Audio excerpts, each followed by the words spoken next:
Hello and welcome to Shanghai Eye. I'm Wang Ying. Hi there, I'm He Jian. 2024 was a good year for tourism in Shanghai.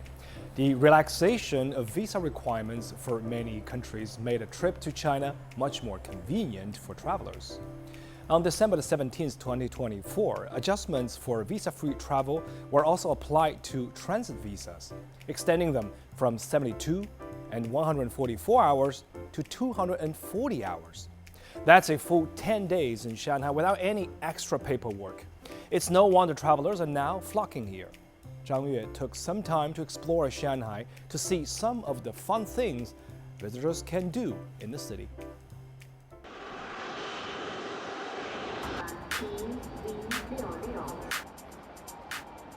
As important hubs for both passengers and cargo transportation, Shanghai's airports were very busy places in 2024. Shanghai Customs said 4.56 million foreign nationals entered Shanghai in 2024, twice the number registered in 2023. One of the reasons fueling the growth has to be the relaxation of visa requirements. We don't have to get a visa, which is a long process. So we are here for 15 days, so we can be here and enjoy China. We are the first group to come here without visa. We just fill in a form, something like a paper. Actually, my parents are coming in April, just thanks to this policy. So this is very nice.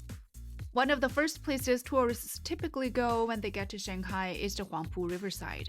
They come here to take in the views of the Lujiazui skyline and the historic Bund. But if for those who want an even better view, the city recently began helicopter tours that will give people a bird's eye view of Huangpu. This Bell 429 helicopter will take us on a nighttime journey over the Bund and Lujiazui. Let's go. Once we're in the air, we'll be wearing a set of noise-reducing headset that allows for a direct line of communication with the pilot. The 15-minute journey gets to the Huangpu River and Nanpu Bridge, then follows the center line of the river, passing through the dazzling lights of the Bund waterfront and the Lujiazui business district. I've seen all of these buildings before, but never from this perspective. The Oriental Pro TV tower is just so close to me. I feel like a little bird flying past Lujiazui's big three landmarks. Tickets are priced at 2,980 yuan per person, and the maximum capacity of the helicopter is 6 passengers. That was quite the experience. We spent more than 6 minutes about 300 meters above the Huangpu River. It was a real treat for the eyes. The stability and noise levels are quite manageable. It's only during those hairpin turns that some people may get a little queasy. 贝尔429双发直升机，它是有2台发动机，它有气象雷达、自动驾驶等一系列的安全装备，所以安全上不用担心。黄浦江这条航线，灯光是比较明亮的，所以和白天没有特别明显的区别。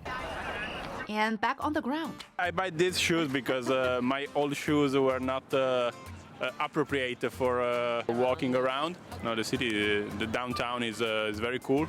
And even all the shopping lane and the avenue is really nice. It used to be that the pedestrian street at East Nanjing Road was where locals stock up on local snacks.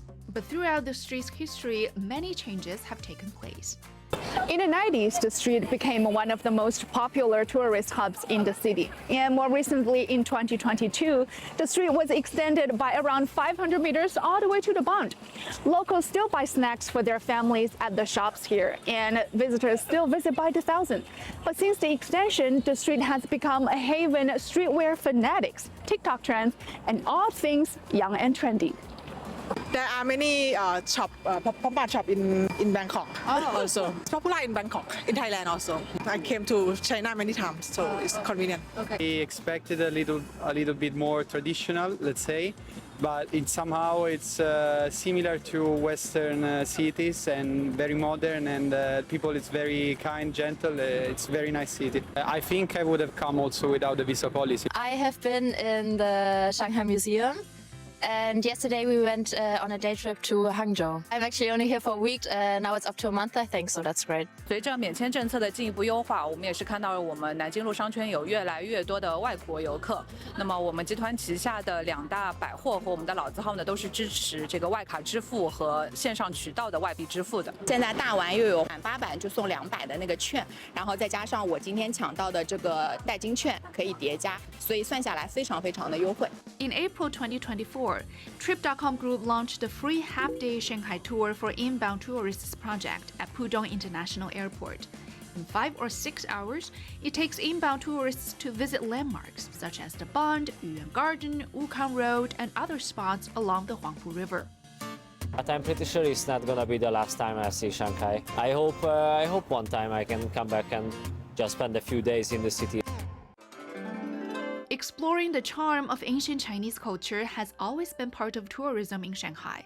I happened to meet this tourist group from Greece at Shanghai Museum East, and they were clearly having lots of fun. I like silk, I like all the old art. China is a big civilization, it's even older than ours, so this is something that's worth to explore. We are going to stay 12 days here.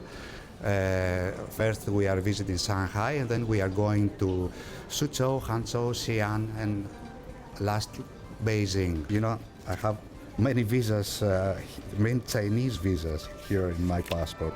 This is the first time, yesterday, the visa-free policy for us, the Europeans. And if snowy escapades are your thing, Shanghai has you covered, even though it almost never snows here. The Shanghai L Snow Indoor Skiing Resort in Lingang, the world's largest indoor ski venue, is fun for beginners and expert skiers and snowboarders. Snow is rare in Shanghai, and I'm talking about heavy snow, not just flurries. Despite the lack of snow, there is an appetite here for winter sports. And this indoor ski resort definitely gives people a chance to hit the slopes without going too far. If you are visiting Shanghai in the winter, outdoor ice rinks can also be found in some shopping malls for you to experience winter fun. From the skies above the Bund to the snowy slopes of Lingang, Shanghai is pulling out all the stops to make foreign visitors feel at home.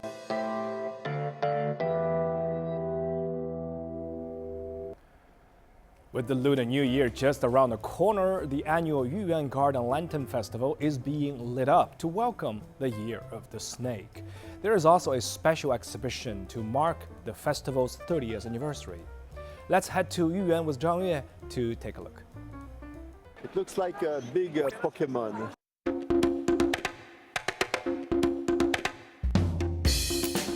This year's Lantern Festival, like the one before it, draws inspiration from the Shanghai Jing, better known as the classic of mountains and seas, a significant source of Chinese mythology that goes back more than 2,000 years.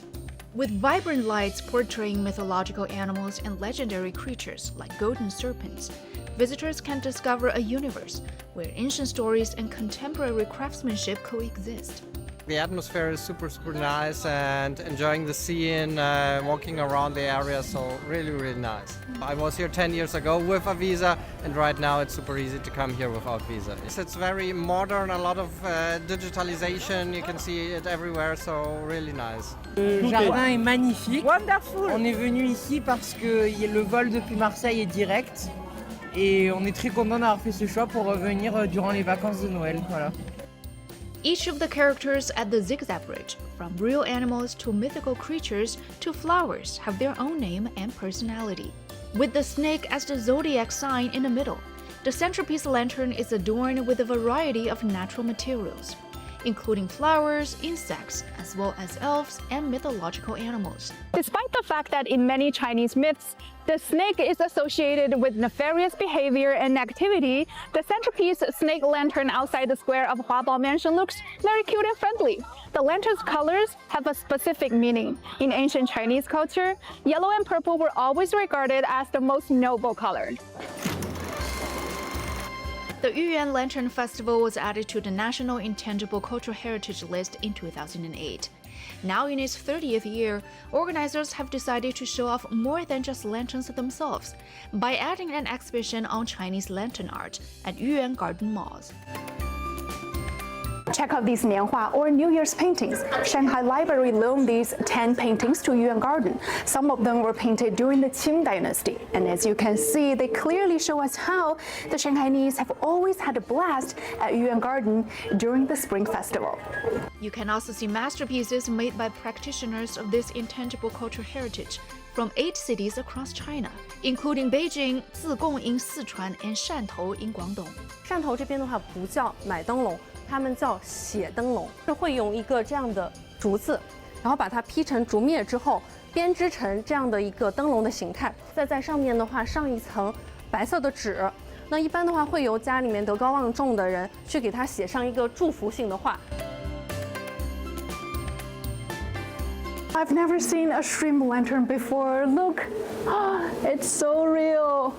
我们在传统的灯彩方面也是加入了AR 技术、VR 技术，大家能够通过 VR 的技术身临其境地走进豫园商城，走进山海奇遇记这样一个豫园灯会的一个现场。通过科技的含量，好像能够亲身去触摸这些灯彩，有一个互动的一个体验。The festival has expanded its presence nationwide this year, with lantern shows in Sanya in Hainan, Shenyang in Liaoning, and Shehong in Sichuan. Last year, the festival went to Paris, France for its overseas debut. And this year, the festival goes to Bangkok to celebrate the 50th anniversary of the establishment of diplomatic relations between China and Thailand. 豫园灯会它不仅仅是代表上海的灯会，更多的是代表我们这个中国的东方生活美学的一个平台。今年有机会去把它走到我们整个的这个海外的计划是在东南亚，希望把我们中国的文化到全世界进行传播。Tickets must be purchased in advance. You can buy them on either the 票星球 or the 摩天轮 app. Yuan Garden will not be illuminated on Chinese New Year's Eve.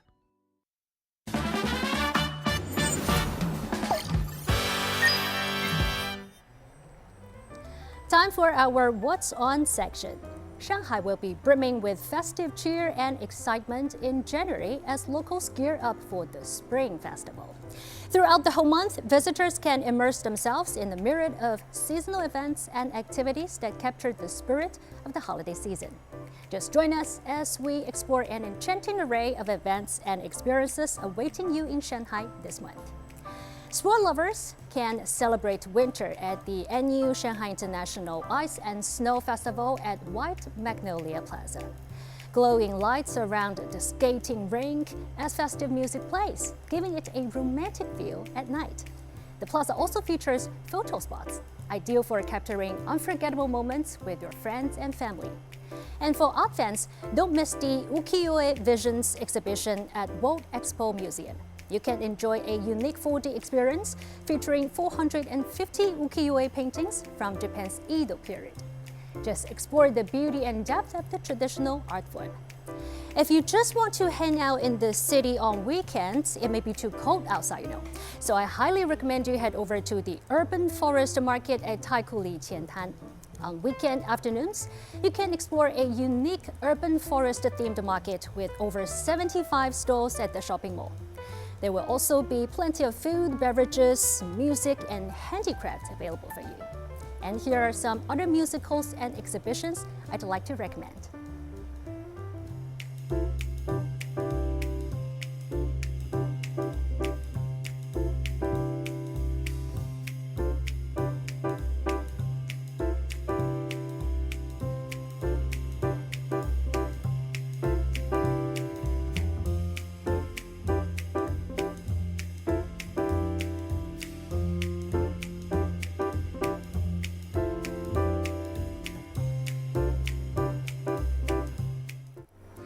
If you've got a question for us, you can find us on all the socials. We'd love to hear from you. You can find all our content online as well and join us here on Dragon TV, Monday to Friday. Thank you so much for watching and see you next time.